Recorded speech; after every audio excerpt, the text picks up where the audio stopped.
Ok, donc maintenant on va enfiler les tubes. Alors, en fait, c'est ce tube là qu'on va mettre.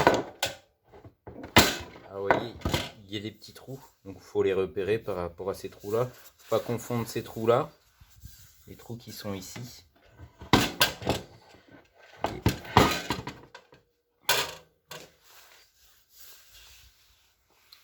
Moi j'utilise un petit peu de graisse blanche comme ça.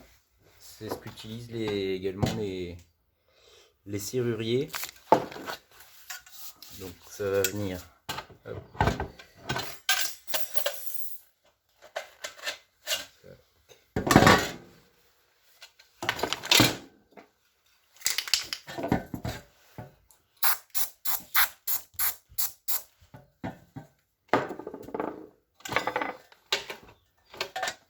C'est important de graisser parce que quand on va venir appliquer après le tube à la bonne longueur, on fera un travail un petit peu en hauteur, donc c'est pas mal qu'il y ait un petit peu de graisse avant pour faciliter le travail.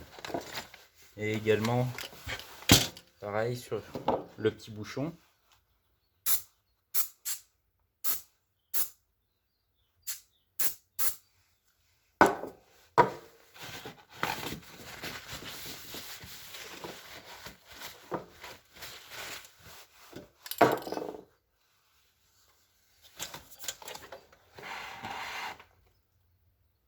Donc pareil, il y a un sens, faut faire gaffe.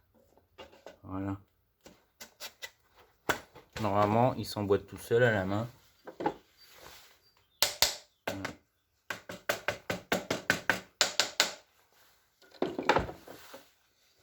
Et voilà, donc là, l'axe est mis. Alors par rapport à la longueur du fil, Somfy en prévoit ici beaucoup trop, donc je pense que ça peut servir dans pas mal des cas, notamment lorsqu'on doit le passer dans une gaine ou que ça passe à l'intérieur de la maison. Donc moi ici, vous voyez, j'ai l'alimentation électrique juste à côté du moteur, donc je vais la couper assez vite ici. Hop, voilà, le fil est coupé. Et donc je l'ai dénudé ici, donc prêt à câbler dans les petits wagos qu'on a préparés. Ok, donc là je viens de mettre l'axe en place. Donc vous voyez dans le petit support l'adaptateur ZF ici. Et donc le côté palier qui est rentré dans notre petite pièce qu'on a usinée. Et ici. Donc là je l'ai bien écarté, il est bien en place. Quand vous le mettez en place, il faut faire bien attention. Ah, vous voyez cette petite languette là. Il faut bien, bon ça c'est marqué dans la notice, hein, que cette partie là dépasse cette partie là, la partie rouge. Donc ici moi j'ai pas besoin du troisième tube à cause de la longueur de mon tablier. Après on va venir ici fixer avec une vis soit qui est fournie dans le kit. Alors moi j'utilise des vis que je trouvais plus appropriées, c'est des vis inox que j'avais déjà là chez moi. Donc si vous voulez que ce soit plus facile à visser, si vous voyez que les trous ne correspondent pas forcément, vous pouvez faire un avant-trou à 3 avec la perceuse et après enfiler une vis. Et là je vois que les trous correspondent bien. Donc je vais directement fixer mon axe comme ça. Ok, donc voici, j'ai mis une tête plutôt plate pour que ça tienne mieux au niveau de la languette. Ok, donc là c'est la partie vraiment la plus chiante, c'est celle que j'aime le moins chez Somfy. Donc il va falloir enfiler. Vous avez deux types dans le kit, soit on vous met des fins comme ça, soit on vous met des gros. Bah ça il suffit juste de voir par rapport à votre volet lesquels qui conviennent. Bon, bah, moi ici c'est les fins. Donc ça je vous laisserai regarder la vidéo que Somfy avait fait directement. Voilà, c'est un peu chiant. On va passer cette phase là. Je vous le montre juste quand je les mets en place après sur le tablier. Voilà, donc là j'en ai préparé 3. Donc il faut juste faire attention au sens dans lequel vous les montez.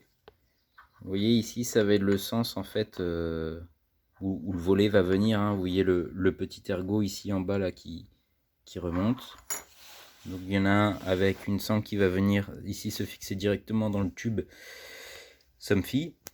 Et les deux autres ne pourront pas se fixer parce que vous allez comprendre pourquoi là quand je vais les mettre en place. Donc ça va être des fixations par griffe comme ça. Ok, donc là j'ai mis les 3 sangles. Donc en fait, vous voyez la barre ici qu'on avait tout à l'heure ici. C'est là où en fait où il va falloir mettre les griffes. Ici pareil, celle du milieu. Et par contre ici, on a accès à cette petite série de trous dans laquelle on pourra enfiler plus facilement cette partie-là. Et j'ai oublié tout à l'heure, on avait aussi un petit collier de fixation ici qu'il va falloir venir mettre autour de l'axe ici, de manière à bien solidariser l'axe au support, à la joue en fait, au support ZF. Voilà, donc là j'ai fini de mettre les sangles. Donc en fait il faut bien faire attention. Alors là j'ai mis celle du milieu. Vous voyez, quand on appuie ici, il faut vérifier qu'on ait la même tension à peu près qui tienne sur chaque lame pour que quand le volet il va monter, vous voyez ça tient juste par les griffes là. Quand le volet il va monter, qu'il prenne de manière à peu près pareille, que ce soit à gauche, à droite ou au milieu de la lame. Et donc ici il y a l'espèce de crochet qui va dans ces petits trous. Ouais, donc là j'ai à peu près je trouve la même tension, donc voilà, il faut faire juste attention à ça quand on monte. Donc maintenant on va passer à ces câbles que je vais mettre dans les petits wagons ici.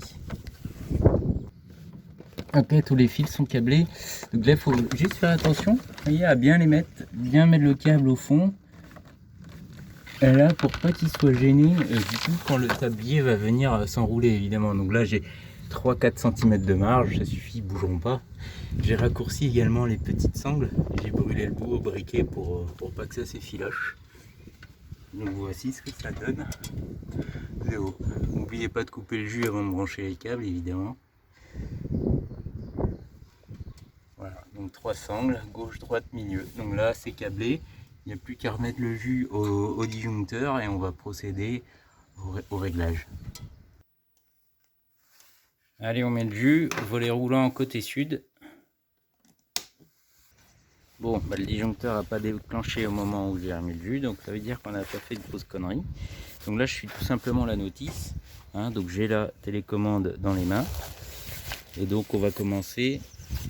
Qu'est-ce qu'elle dit la notice? Appuyer haut et bas pendant 1 seconde. Voilà, donc le volet a fait un bref mouvement de va-et-vient. Il a fait clic, clac, je sais pas si ça s'entend à la vidéo. Là, on va vérifier le sens du moteur. Donc je vais appuyer sur le haut pour voir s'il se lève. Effectivement, c'est le bon sens. Donc tout va bien. Le bas, c'est le bon sens. Donc là, si je relâche, ça s'arrête. Sinon, il suffit de lire la page 10 du... faut appuyer maille, je crois 5 secondes, voilà, pour inverser le sens du moteur. Donc là, en premier, on va régler la position basse. Donc là, j'appuie sur bas plusieurs fois jusqu'à... Voilà, là il est bien en position basse. Pour valider cette position, il faut que j'appuie sur monter et maille pendant 1 seconde. Donc monter et maille 1 seconde. Et là il monte. Là il monte bien. Et j'appuie sur maille pour l'arrêter.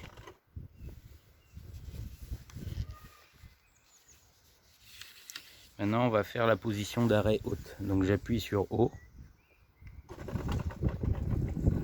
Jusqu'à ce que je décide de la position haute.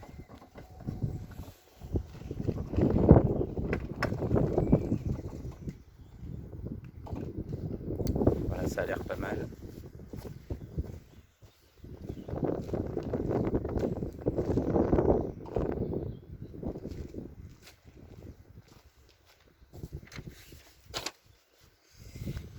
Donc là on est en position d'arrêt haute, il va falloir valider cette position en appuyant sur maille et descente pendant 1 seconde. Donc maille et descente pendant 1 seconde. Et là il descend. Donc là je peux l'arrêter au milieu en appuyant sur maille.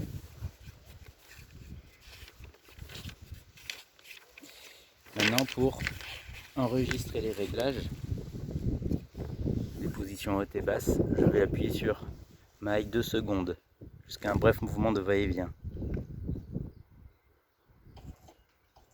Voilà, on l'a vu. Et maintenant on va enregistrer cette télécommande pour pas qu'il y ait d'autres interférences avec déjà les autres télécommandes de la maison, parce que moi à terme je vais en avoir 10.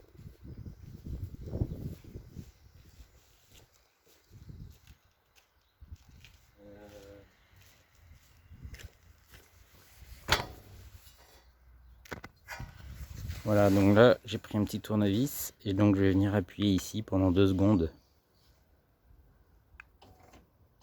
Même pas, c'est à peine 1 seconde. Il a fait un bref mouvement de va-et-vient, donc ça veut dire que normalement il est réglé. Donc on va faire un test. Là je mets en descente et je touche plus à rien. Et il va venir normalement, espérons, se positionner tout seul dans sa position basse qu'on avait pré-réglée. Clac, il s'arrête tout seul. Donc là je fais un à-coup sur le haut, je relâche, il monte.